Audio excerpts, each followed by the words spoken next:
Fantastic, let's get started. Oh, Aaron's been with us over an hour, so I'm assuming you're our new team member, Aaron. Congratulations, welcome to the team, and welcome everybody to tonight's webinar. As you can see, tonight we're talking about personal development. And this is one of a series of 8 webinars, 8 trainings that I do every Wednesday night, or most Wednesday nights.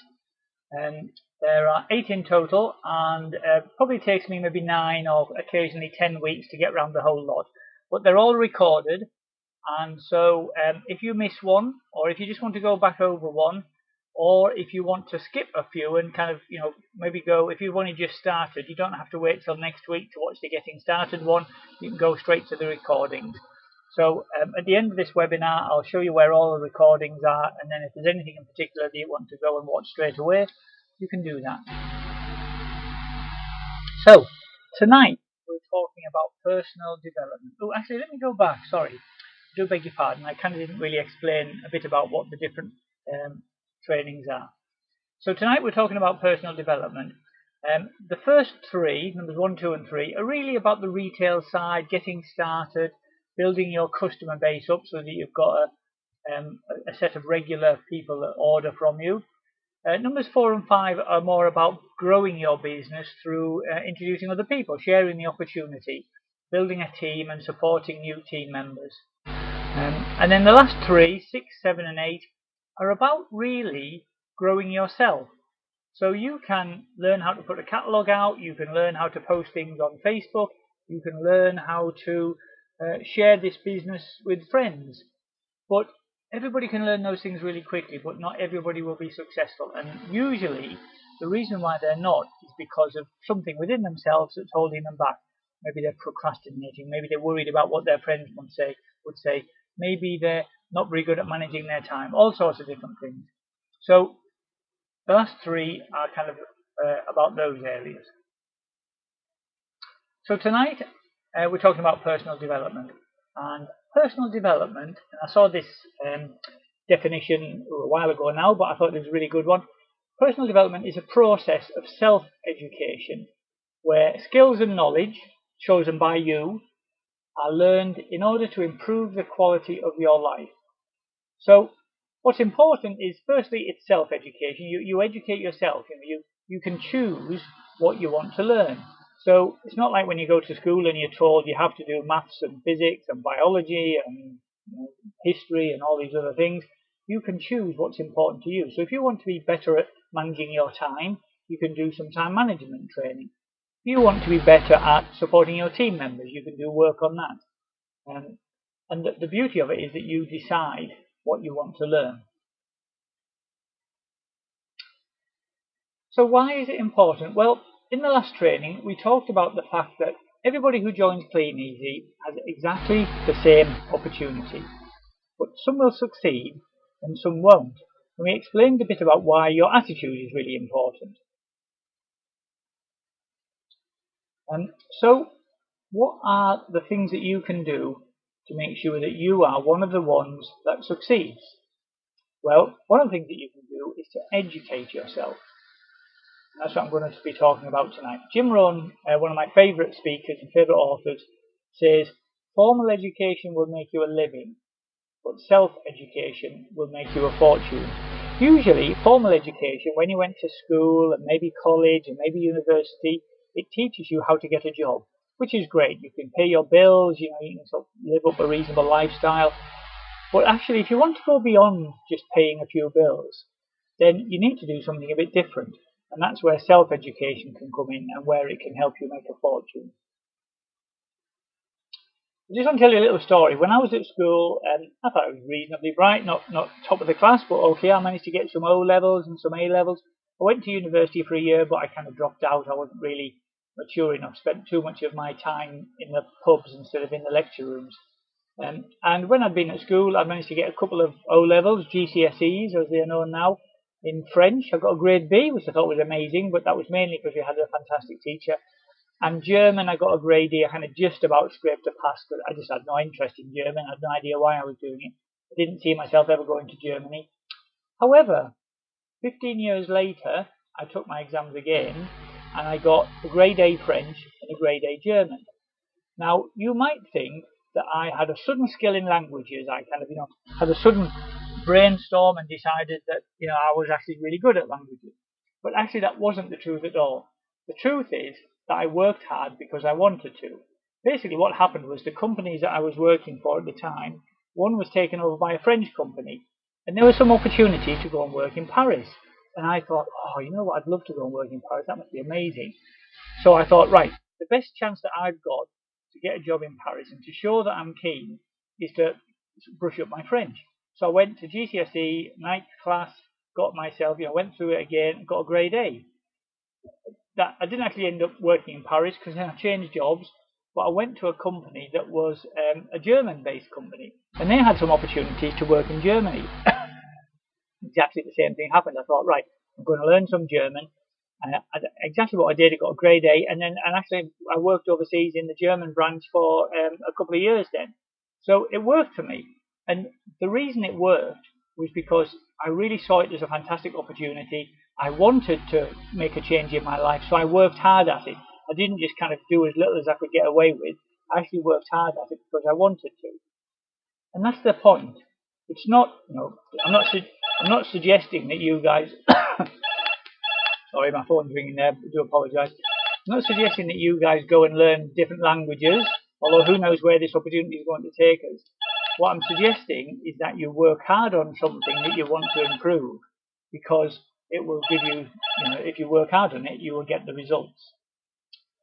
Okay, so that's all well and good. Let's bring this back to our business, to opportunity, to Kleeneze. Why do people join Kleeneze? I've got to admit, I've been in the business since 2008, and in the 7 or 8 years I've been doing it, I've never actually come across somebody who joins because they have a passion to deliver catalogues. They started off in life as a paper boy, and then they started delivering catalogues. That's what they've always wanted to do. Actually, what I find is most people join Kleeneze because they want to improve their lifestyle. They want to change something about their life. Maybe it's just paying the bills more comfortably, or being able to treat the kids to something at a weekend, or to be able to save up for a holiday, or to buy their own house. All sorts of different things. It's their lifestyle that they're wanting to change. So I've got a question for you all. You've all started Kleeneze, either just recently, or you've maybe been in the business a little bit longer, like myself and John and Myrna and Peter there. And what I want to ask you is, have you yet achieved the lifestyle that you were looking for, the change in your life? Because if not, you might be thinking, what do I need to do to achieve that, that change in my life, to increase that income? And so I'm just going to explain a little bit about what I suggest you do. Sorry, I'm just going to swig a quick cup of tea. In order to get the lifestyle that you're looking for, you need some results from this business. And that can be orders at the beginning. If you've just started, it's probably good to get a few orders. I know Natalie in our team, I was speaking to today, she put her first order in, and she's got her first orders. You might want to build up a customer base of people who order from you regularly. The results might be you're looking to grow this into something bigger, and you want to sponsor some people into the business. You want to get some team members. And then what you'd like to do is get to the point where you've got a residual income, where you're not dependent on your own efforts for your income, where you can go on holiday for a month and you're earning more when you come back than when you went away. Those results will give you a fantastic lifestyle. But in order to get the results, they don't just appear overnight. You've got to take some actions. Now that might be delivering catalogues, it might be putting Facebook posts out, it might be joining local groups, it might be speaking to people about the opportunity. The results don't come without you doing something, without you taking some actions. But before you take those actions, you need the right attitude. That is, you need to be positive. You need to think, if they can do it, so can I. There are so many examples in this business of people who are earning £5,000, £10,000, £20,000 a month. And when you speak to them, they're ordinary, down-to-earth people who have just got a fantastic attitude. They've worked hard, they've been patient, they've talked to people, and they're now reaping the rewards of that. And you can do exactly the same. So you need to have a good attitude to doing this. And your attitude, whether it's a good attitude or a bad attitude, whether you're a positive person or a negative person. It's based on lots of things, but one of the things that really influences it are your philosophies on life. Now, I'll explain that in a moment. If somebody had said to me before I joined the business, what's your philosophy on life? It would have been something like, I'd like to get to Friday night without killing my boss, or get to Friday night and get to the pub on time. But my philosophies have changed a little bit, and I just want to explain in a moment what I mean by that. But if you work on your philosophies, that will give you a good attitude, and a good attitude will mean that you can take those actions even on days when you're not feeling like it, and taking those actions day in, day out will give you the results which will give you that lifestyle that you are looking for. So just take a moment to look at that. Your philosophy in life, and I'll explain more about that in a moment, will lead to a positive attitude, a good attitude, a hard-working attitude, which will encourage you to take those actions that you know you need to take, which will give you the results, which will give you that lifestyle. So you might be thinking about, oh, wouldn't it be nice to have that holiday or that house or that car? And if you just work your way backwards of that by thinking about the results of actions, and your attitudes and your philosophy, you will get that lifestyle. So that's all well and good. How do you get yourself a good philosophy? I'm not sure about you, but the last time I went into Sainsbury's, I just couldn't find it anywhere. I was looking for £1.50 of a good philosophy, and I just couldn't find it there. But you can get it in lots of interesting places. So that your philosophies in life come from the books that you read. It comes from the CDs that you listen to, the audio people. It comes from the people that you associate with. So you can educate yourself. The books that you read, you can read some really good entertaining books, but you can also read some personal development books. You can read books that tell you about how to manage your time better. If you're struggling to find time, or you keep getting distracted by things, you're on Facebook, and instead of posting into the other groups, you start looking at some game, Candy Crush or whatever. You're always getting distracted. There are books that you can read that will help you do that. You can listen to audio CDs. A lot of the books that we recommend as part of a personal development program, you can get on audio CDs as well. So if you drive a lot, stick a CD in your car, turn your car into your own university. And so what I'm going to show you tonight is just to introduce you to the idea of a personal development program for yourself.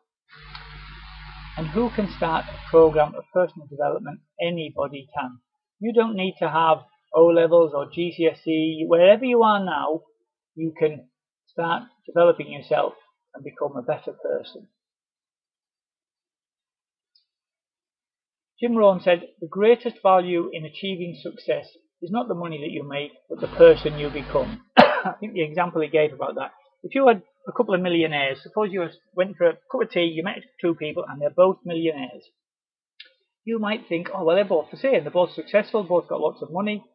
But suppose one of the millionaires is a millionaire because he won the lottery. And the other guy is a millionaire because he started a business, he worked up, he did loads of training, worked out what he needed to do, became really successful, and became a millionaire. If both of those people then suddenly had a major financial disaster and lost all of their money, the lottery winner wouldn't really be a better person. He wouldn't know how to become a millionaire again other than to start buying lottery tickets again. But the person who'd built a successful business had all of those skills and all of the lessons that he'd learned. And I guarantee you, those people, that person, would start all over again, build another successful business, and become a millionaire again. So it's the person that he had become that is important, not the actual kind of financial success itself. So, how can you make a start? Well, a great place to start is just to read 10 pages of a good book every day. I'm going to recommend some to you in a moment, but what I mean by a good book is not necessarily Harry Potter. I really like the Harry Potter books. They're great books. They're really for entertainment. What I'm talking about are books that will teach you something. And I'll show you a few in a moment. But even if you were only reading 10 pages a day, and you took 115 days off in the year, so that's a couple of days every week, That's still 2,500 pages a year that you're reading. That's 10 good books. If you read 10 good books a year, you would be a transformed person. That's a great education. If you're not very good at reading, and I have to admit I used to struggle, I used to think, right, I'm going to read for 10 minutes before I go to bed.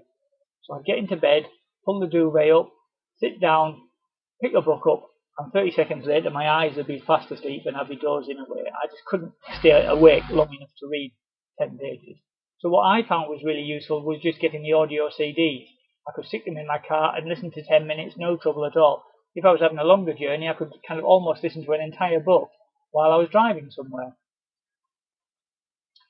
And another important thing to think about, and this is quite a difficult one for a lot of people, especially at the beginning, is to think about who do you spend most of your time with. Because, and this is often talked about, if the 4 people you spend most of your time with are broke, you will be the 5th. And that's probably really, really true if you think about it. So sometimes you have to start associating with successful people. And if you're thinking, oh, crikey, how on earth do I do that? Well, you guys are already doing it. By being on here tonight, you are associating with people. You'll start to come across people, names on these webinars that you'll recognize. Then you'll go along to some training meeting and you meet a couple of people there. It's amazing how easy it is now that you're in this business to work with and come across successful people. Okay, I mentioned earlier about philosophies. Let me just give you a few examples to hopefully allow you to kind of see what I mean when I'm talking about philosophies. There's a philosophy that says, take responsibility for everything going on in your life. One of the things that I used to do a lot was to blame other people or blame something else. So if I didn't get a job at work, if my boss wouldn't give me a pay rise, I'd probably blame my boss, I'd blame my company, I'd blame the government, I'd blame the economics. And the trouble with blaming something else is you lose the ability to do anything about it. If I was blaming my boss for not giving me a pay rise, then I couldn't do anything about that. I'd just have to wait for my boss to give me a pay rise. If I was blaming the government, I'd have to wait for the next government to come in. If I was blaming the company, I'd have to wait for the company to be more successful. So I could do nothing at all about that other than wait for somebody else. But if you take responsibility for your own income, and by that what I mean is what you could do is speak to your boss and say, what skills do I need to have to be able to get a promotion? And he might say, well, actually, you need to be better at whatever it is, your accounts or something, maybe it's an accounting job. So you could take an evening class. What I said earlier about learning French or German, I didn't realize it at the time, but what I was doing was trying to take control of my income, of getting a promotion or an opportunity to improve my lifestyle. I didn't wait for them to offer me the job. I thought, I'm going to go out and get some more skills. Anybody can do that. And another thing that people do all the time is they say, oh, well, I'd love to be able to put more catalogs out, or I'd love to go to some of those training meetings, but I just don't have time for it. I've got, all these other things that I need to do. It's much better to say, actually, you know what? We all have 24 hours, and we all have 7 days in the week, and I choose to spend my time doing this. Now, if you choose to spend your time watching Coronation Street, or doing the ironing, or going to work, or whatever, that's absolutely fine. I'm not saying those are bad things. Well, maybe watching Coronation Street is. But if you say, rather than saying I don't have time to do it, if you say I choose to spend my time going to work, or I choose to spend my time doing the ironing, or whatever it is, then you've then got control. You can choose to spend your time doing something different. Now, it may be that there's other things going on in your life, but as long as you're saying, this is what I'm choosing to do, then you're in control. And what you'll find then is that reduces a lot of stress, because you're not thinking, oh, crikey, never get a pay rise because my boss never gives me one, never have time to do all these things. Because by saying, I don't have time to do it, you're saying, well, the only way that could possibly change is if we suddenly had 26 hours in the day. And that's never going to happen.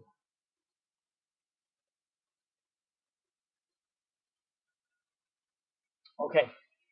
Here's another one. Success is a few correct decisions repeated every day, and failure is a few errors in judgment repeated every day. Sometimes it's easy to think people who are successful made one fantastic decision. They started a business overnight, had a brilliant idea, started it overnight, and 3 days later they were successful. And that's never the case. It's always just every day making the right decision. Today I'm going to stay up half an hour later and just make a couple more phone calls. Today I'm going to stay up and post just a few more things on Facebook. Today I'm going to get up early and just put another few catalogues out. Doing those little decisions every day over a period of time starts to build successes. Equally, just a little error in judgment. Today I'm going to eat that extra cake. Today I'm going to have a bit of a lie-in instead of putting my catalogues out. Today I'm going to watch Coronation Street instead of doing my accounts or whatever. That might seem like a simple decision on those days, but if you do that day after day after day, that's when you start to miss out on the successes. There you go, I just kind of said all of that. And the last one, and this is really a good one for our business, help enough people get what they want out of life, and you can have anything you want out of life. Now, there's a couple of great things about that. One is, if you're helping people, you'd be amazed. I'm a big believer in karma, that if you help people, good things will come back to you. Now, I'm not a particularly spiritual sort of person. I don't think that things come back to you because of some heavenly being or something. I think if you're nice to people, people will be nice back. And if you help somebody, they'll help you back. And if you help enough people, you can get anything you want. And in this business, helping people means showing them an opportunity for them to earn some extra money and improve their lifestyle. And then when they decide to join you, showing them what you know, helping them get started, give them the training, encourage them to come to the webinars. You might feel like you're interfering, but actually what you're doing is you're sharing this opportunity for them, and you're helping them to achieve something that they want in their own life. And as a result, if you do that with enough people, you can get anything you want out of your life. Okay, I mentioned earlier about reading 10 pages of a good book, and I've got a few examples for you here. So Jim Rohn, I've mentioned him already. He's one of my favourite speakers, favourite authors. The first audio CD that I ever bought when I was in this business, I think I'd gone to one of the millionaires' colleges and the bids shop was there, and somebody recommended that one, Building Your Network Marketing Business. And it's a fantastic book. Jim Rohn, I always kind of think of him as a bit like a friendly granddad. He's just such a nice chap. Sadly passed away a few years ago.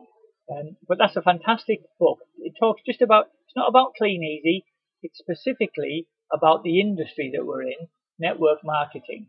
And it just opens your eyes to how the industry works. So really recommend that one. And if you like Jim Rohn, one of his best books is called 7 Strategies for Wealth and Happiness. Now, I don't know about you, but when I looked at that title, I thought, that sounds like the sort of thing I'd be interested in. Anything that's helping me to become wealthier and happier, it's got to be a good book. And it is a really great book. It talks about, setting goals. It talks about just not spending all of your money. It talks about the life philosophies that I've been talking about today. Now, there's another couple of books that I would recommend. Jeff Olson and Darren Hardy, actually both American authors, and they've both spoken at Kleeneze conferences, so good recommendations. Jeff wrote a book called The Slight Edge, and Darren wrote a book called The Compound Effect. And they both have a similar concept, and that is what I was saying earlier. It's not the big decisions that you make every day, that causes success or disaster. It's the little ones that you make every day that give you a little bit of an edge, and that over a period of time, the compound effect of those builds up and up and up to make a massive difference. And now, just to finish off a couple more, there's Dale Carnegie wrote a book called How to Win Friends and Influence People. And that was quite a long time ago. He wrote that back in the 1930s, I think. And the gist of that is what I was saying earlier. Be nice to people. It's amazing what you get in return. And another thing I learned from that one is you should be nice to people all the time. Because even if they're being a bit grumpy and they're maybe not returning your calls, or maybe you call them up and they hang up and you're thinking, God, that guy's so rude. You never know what challenges they are facing in their life. Because you don't know everybody, you don't know these people. So just be nice to them, respect whatever their decisions are. If they're not free to talk to you at that time, that's okay. Just, offer them, reach out to them, say, oh, sorry I've called you at a bad time, hope everything's okay. Were you still interested in finding out a bit more about it, whatever their situation is? And you'd be surprised how people respect that kind of in your character. Another great book that I really like is Darren Hardy. If you've never been into setting goals to help you achieve more from your life, this is a fantastic way of doing it. It's called Design Your Best Year Ever, and it's a workbook. It's not just a book that you read. Kind of the first third of it is just reading it to explain how it works. And then after that, what you do is you spend a bit of time thinking about what fantastic goal would you like to achieve this year. If you'd like to be able to think, right, I'd love to be able to take my kids to Disneyland, Florida for Christmas, something like that. Then you think about, okay, so what would I actually need to earn, or what would I need to be able to do that? And then you break that down into kind of monthly milestones and weekly targets and daily activities. And remember what I said earlier about having a great philosophy helps you to have a great attitude, which allows you to take those daily activities which will deliver the results.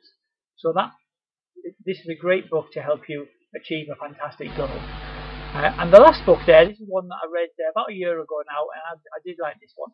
It's called The Chimp Paradox by Steve Peters. And Steve Peters is a doctor who basically looked at the way the brain works. And he worked very closely with the British Olympic track cycling team. And basically him and a few other people obviously transformed them from a bunch of kind of enthusiastic amateurs to, in the 2008 Olympics in Beijing and London in 2012, kind of, sweeping the board, winning loads and loads of medals. And a lot of the reasons why they changed was the way their brain works, how they dealt with stress, what happened when they were feeling upset over losing, and all these sorts of things. So if you sometimes feel emotional about things and get frustrated if someone hangs the phone up on you, or get upset if you lose a catalogue, then it just helps you to understand those emotions, how to deal with them, and if they're unhelpful emotions. Some emotions are really important, like if a lion jumps out at you in the middle of the jungle, you need to panic and run like you know what. So the emotions at that time are important. But usually, decisions you make while you're emotional are not good decisions. And this book kind of helps you to deal with that. So that's a really good one to do. So, just kind of coming towards the end now, guys.